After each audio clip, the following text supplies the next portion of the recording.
На календаре весна, для природы период расцвета во всех смыслах. Мы же с вами в это же время порой пребываем в абсолютно иных состояниях. Хроническая усталость, постоянные головные боли, хрупкие волосы и ногти и простуды.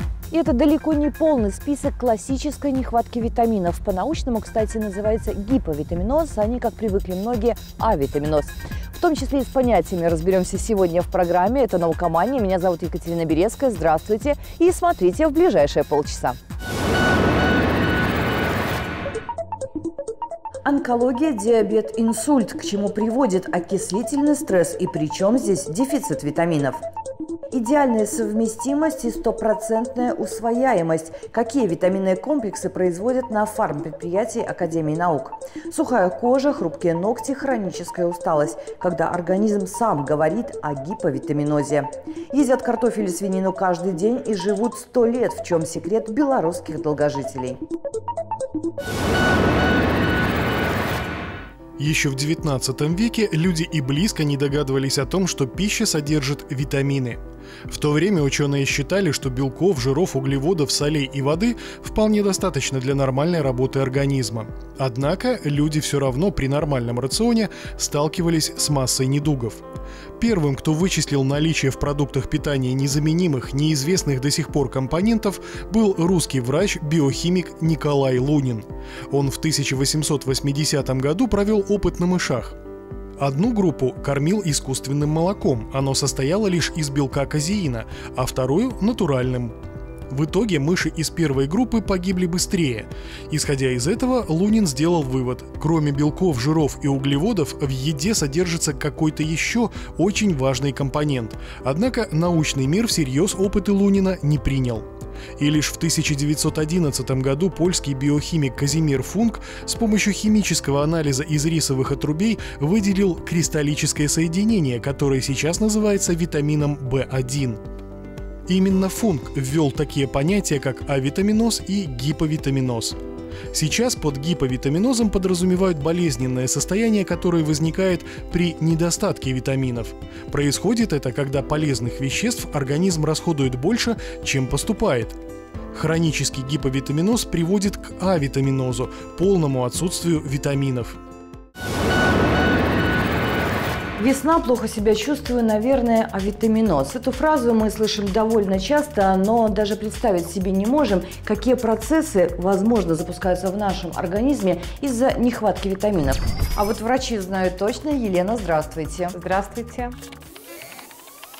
Елена Константиновна Михневич, врач-терапевт высшей категории, работает по специальности 25 лет, определяет специализированные методики исследований, выявляет актуальные факторы риска, способствующие развитию хронических форм заболеваний, составляет план наблюдения и лечения для пациентов с хроническими формами заболеваний. Говорят врачи гиповитаминоз. Нам привычнее, обычным людям, авитаминоз. Разница. Почему все-таки авитаминоз как-то в обиходе? Чистого авитаминоза все-таки не существует.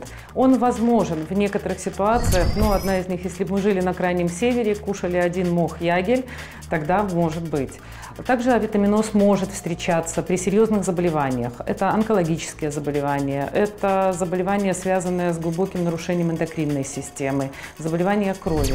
Но, к счастью, это встречается крайне редко, и поэтому то, с чем мы встречаемся в повседневной жизни, это все-таки нехватка группы или какого-либо одного витамина в организме, и это идет под понятием гиповитаминоз. Что происходит на биохимическом уровне в организме, когда какого-то витамина не хватает? Когда не хватает того или иного витамина, происходит сбой данных процессов обмена веществ.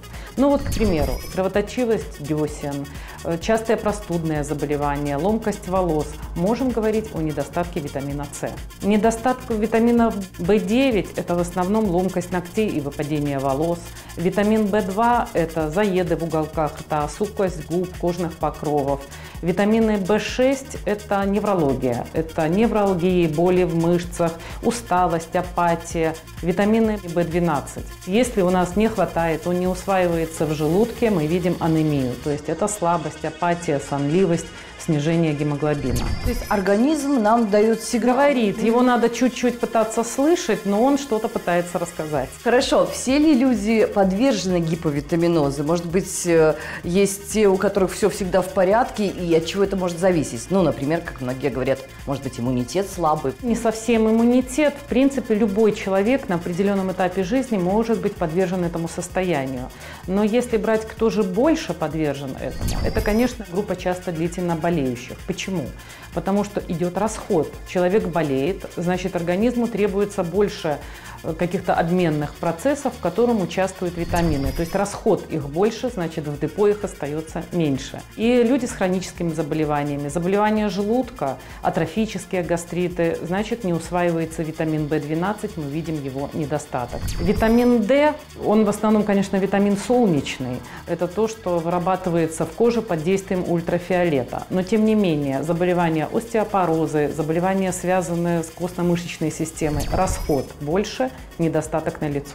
Не могу вас еще не спросить. В последнее время очень часто слышу окислительный процесс, окислительный стресс.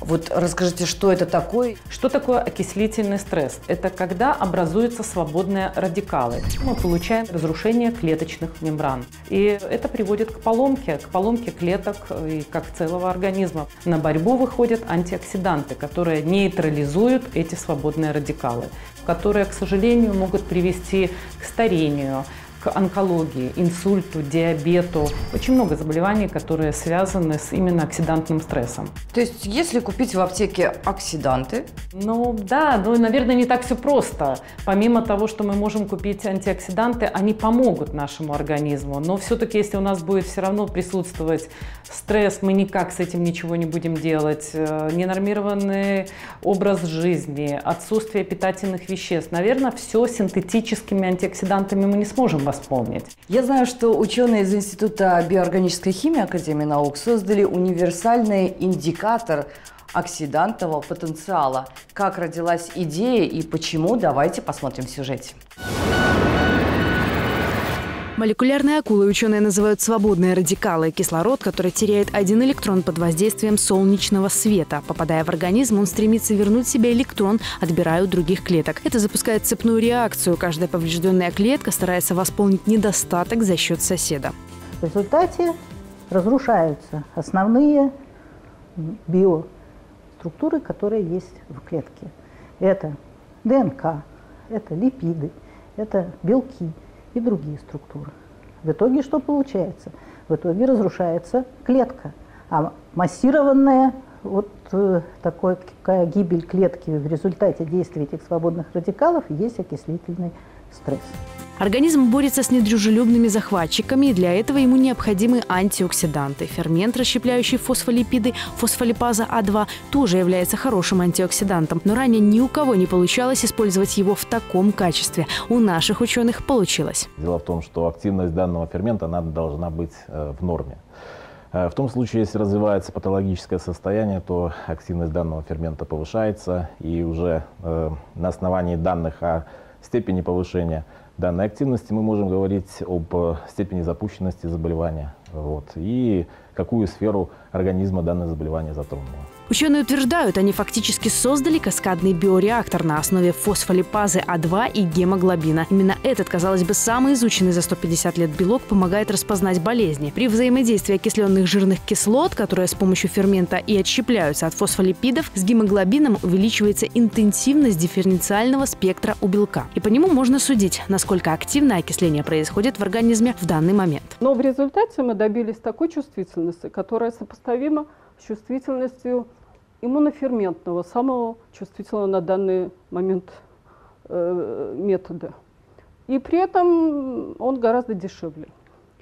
При этом потенциал этого метода позволяет не только к панкреатиту применить, но и к выявлению других заболеваний. Кардиомиопатия, ревматоидный артрит и даже бесплодие. И это не окончательный список болезней, в определении которых помогает новый метод. Возвращаемся к гиповитаминозу конкретно. Межсезонье. Правда ли, что чаще всего вот с этими проблемами к вам приходят именно либо весной, либо осенью? Почему в межсезонье? Почему, допустим, весной мы видим это чаще? Зимой организм получает меньше питательных веществ с питанием. Во-первых, наверное, каждый любит зимой более тепленькое, горяченькое. То есть при термической обработке витамины, конечно, менее активны. Второе, зимой мы болеем больше. Для работы иммунитета нужно больше витаминов. Если брать конкретно нас, белорусов, понятно, наверное, все знают витамин D. Солнца у нас немного, собственно, витамина D и не хватает. Но кроме витамина D, что еще у нас в дефиците? Считается у белорусов дефицит по витамину D, витамину группы В и витамину С.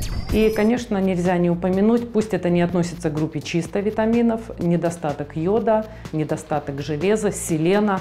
То есть, если в аптеках мы смотрим какие-то витамины, желательно обращать внимание, чтобы поливитаминный комплекс держал не менее 10 минералов. Наверное, лучше все-таки обратиться к врачу. Девиз, который можно в конце передачи сказать, это пойти к доктору, который назначит обследование, поймет, если даже не хватает, почему не хватает, что лучше, как восполнить, и тогда уже идти в аптеку. Елена, спасибо вам огромное, что нашли для нас время, познавательно, доступно объяснили. Надеюсь, это поможет в борьбе с гиповитаминозом весны. А мы продолжаем и в программе «Время научного дайджеста».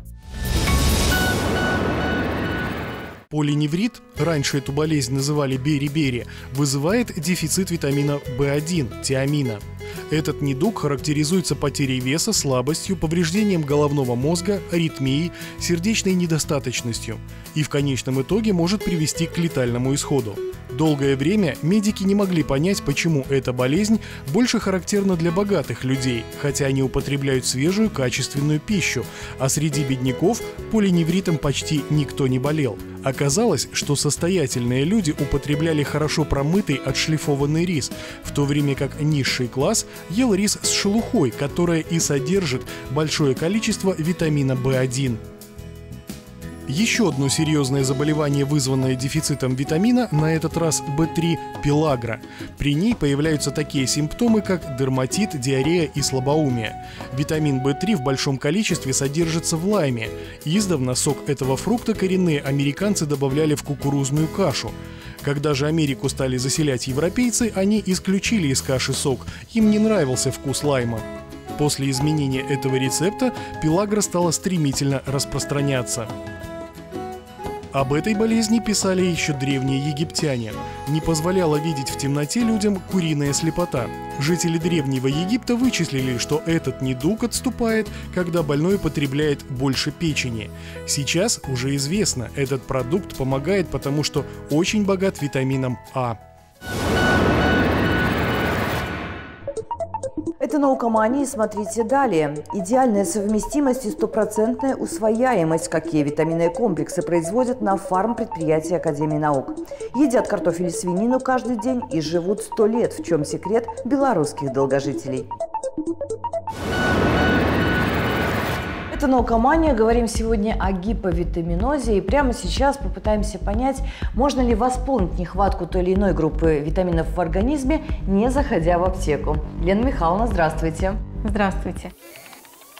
Елена Михайловна Бурак, врач-терапевт высшей категории, работает по специальности более 30 лет, повышала профессиональную квалификацию по вопросам клинической аллергологии и профпатологии, лейкозов, гастроэнтерологических заболеваний и остеопорозов. Елена Михайловна, первый вопрос. Какие витамины в каких продуктах искать? И правда ли, что очень многое зависит, в принципе, от рациона питания? Только 10% населения подвержены состоянию гиповитаминоза. Все остальные в достаточном количестве получают витамины, так необходимые для нашего организма, с пищей. Конечно же, мы должны придерживаться здорового питания, включать в свой рацион мясо, злаки, все бобовые культуры. Не забывать про орехи.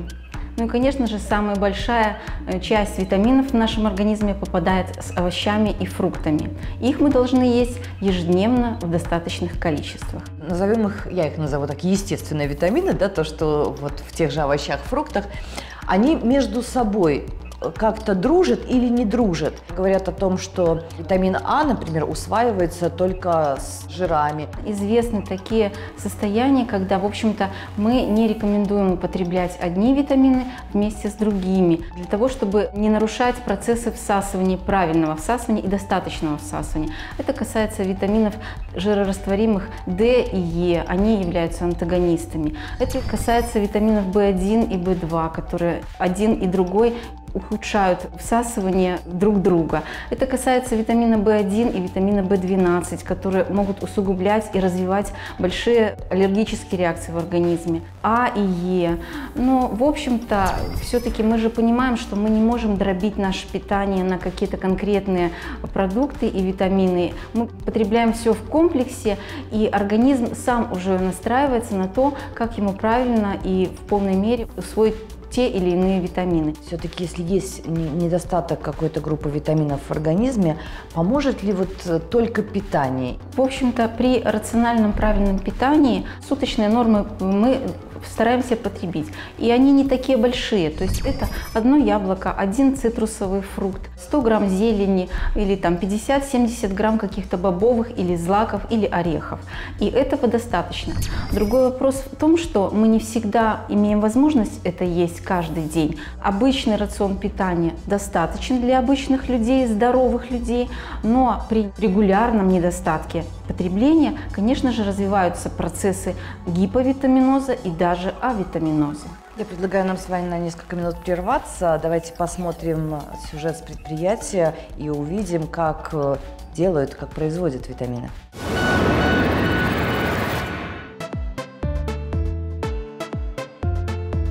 Вне зависимости от того, как и чем питаются белорусы, чаще всего у них присутствует нехватка витаминов, минералов и микроэлементов, которые можно восполнить с помощью биологически активных добавок. Слово «БАД» может пациентов смутить, однако специалисты убеждают, бояться абсолютно нечего, ведь эти препараты представляют собой витамины, минералы или их комплексы, и их составы строго регулируются Минздравом. Витаминные комплексы – это, в принципе, синтетические витамины и микроэлементы, которые способствуют усвоению этих витаминов. Это, по сути дела, улучшители рациона питания, но на основе все-таки синтетических витаминов. Есть биологически активные добавки на основе естественного сырья, природного сырья. Есть биологически активные добавки на основе синтетического сырья. Если говорить о том, что лучше, то здесь нужно исходить из понимания того, какая ставится цель. То есть, допустим, наверное, люди более привержены к тому, что мы хотим принимать все натуральное. Но есть, например, такие биологически активные вещества, суточная потребность которых значительно превышает возможности пищеварительной системы организма. Мы, например, в принципе не можем съесть даже и за сутки 6 килограммов помидоров. Поэтому имеет смысл принимать ликопин в виде капсул, которые содержат уже суточную дозу ликопина. На предприятии разработаны комплексы для людей с разными видами заболеваний. Например, если человек страдает от сердечно-сосудистых заболеваний, то к обычному комплексу добавятся так называемые фитостеролы – вещества, выделяемые из растений, которые помогают в борьбе с плохим холестерином. Подобная поддержка в принципе необходима и здоровым людям. Исследования по обеспеченности витаминами и минералами показали дефицит витаминов и минералов во всех областях и среди всех групп населения. Особенно выражен дефицит витаминов группы В среди детей, подростков и беременных женщин. Поэтому профилактический прием витаминов в виде поливитаминов предотвращает риск развития онкологических заболеваний у взрослого населения и снижает общую заболеваемость респираторными болезнями у детей и подростков. Поливитамины и минералы рекомендуются для всех возрастных групп. Для детей есть свои дозы по каждым витаминам и минералам, поэтому мешать детские и взрослые комплексы нежелательно. Все биологически активные добавки создаются в первую очередь как профилактические, и их доза никоим образом навредить не может. Однако лучше придерживаться тех показаний к применению, которые обозначены в инструкции. Продолжаем говорить о витаминах, о том, как они ведут себя в нашем организме. Есть ли у них в нашем организме или в нашем образе жизни враги? Ну вот вроде ешь витамин, оно не усваивается. Он бывает такое? Какие-то заболевания желудочно-кишечного тракта, прежде всего, они на первом месте в плане всасывания тех или иных веществ. Поэтому при гастритах, других заболеваниях всасывание нарушается и снижается достаточно значительно. То же самое можно касать про патологию кишечника. И нормальная микрофлора, она, в общем-то, стоит во главе выработки таких важных микроэлементов и витаминов в кишечнике, как витамины группы В, ПП и другие. А если мы говорим о, скажем так, факторах внешних, алкоголь, курение? Организму на самом деле требуется достаточно много сил для того, чтобы препятствовать токсическому действию этих вредных факторов. Поэтому и расход витаминов идет на эти реакции значительно больше. Хорошо, а что скажете про воду? Все вокруг советуют 1,5-2 литра воды выпивать. Ну, понятно, там в зависимости от веса человека. Вот, но в сутки надо. А может быть, с водой мы тоже будем вымывать то, что мы активно в себя запускаем под названием витамин? Вода – такой универсальный источник, который для нас является составляющей частью нашего организма и также важна в метаболизме любом. Поэтому вода не будет вымывать витамины, те, которые у нас поступают в организм с пищей. Вот если всего хватает, а тут весна, хочется, наверное, поддержать как-то организм, даже если нет гиповитаминоза. Вы рекомендуете что-то делать и что? Конечно, мы рекомендуем пересмотреть свой образ жизни, может быть, добавить каких-то прогулок по свежему воздуху, больше физической активности. Но, в общем-то, мы не против каких-то витаминно-минеральных комплексов, которые зачастую люди сами себе назначают, принимают, но это должно иметь временной такой дозированный характер в течение месяца, не более, для того, чтобы все-таки не вызывать передозировки и не вызывать каких-то аллергизаций организма, ненужных таких реакций, которые бы, наоборот, вызывали какие-то другие побочные действия. Елена Михайловна, спасибо вам огромное. Ну а прямо сейчас расскажем об удивительных людях нашей страны, долгожителях. Феномен долголетия заинтересовал белорусских генетиков.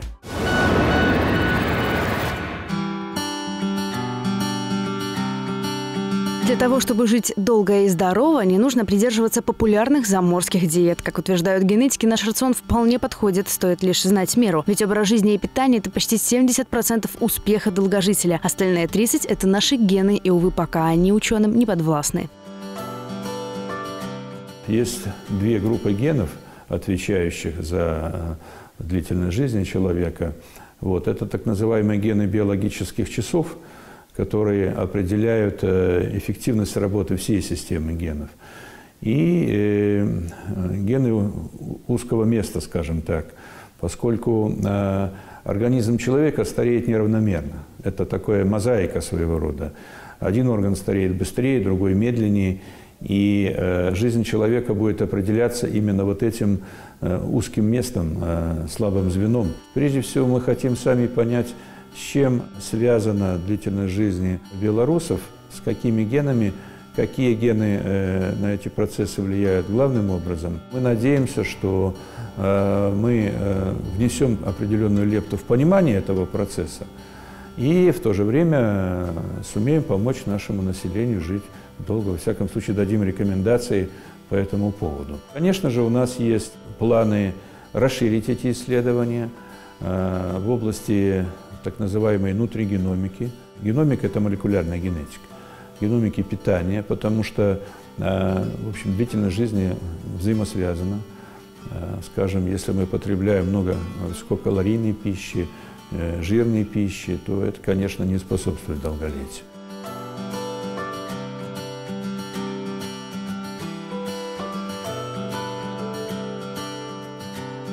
Сейчас ученые работают над новым проектом, исследуют гены белорусских долгожителей. В проекте участвуют 170 человек старше 90 лет и 350 от 60 до 90 лет. Они уже сдали биохимические анализы крови, с ними провели гормональное исследование. Очень важна не только ДНК, но и работа всей системы органов. Все это в общем показывает, насколько человек предрасположен к долгой жизни или же что этому может препятствовать. Образом жизни, правильным питанием, либо какими-то физическими нагрузками можно эти неприятные последствия устранить. Входит в моду использование медикаментозных препаратов. Это и гиропротекторы, которые улучшают работу определенных систем организма. И так называемые хроноблокаторы. Это то, что мы раньше называли пищевые добавки, теперь это называется хроноблокаторы. И при определенных патологиях у человека, там сердечно-сосудистая патология, сахарный диабет, какие-то там неврологические нарушения, если принимать эти препараты, то человек будет продлить себе жизнь.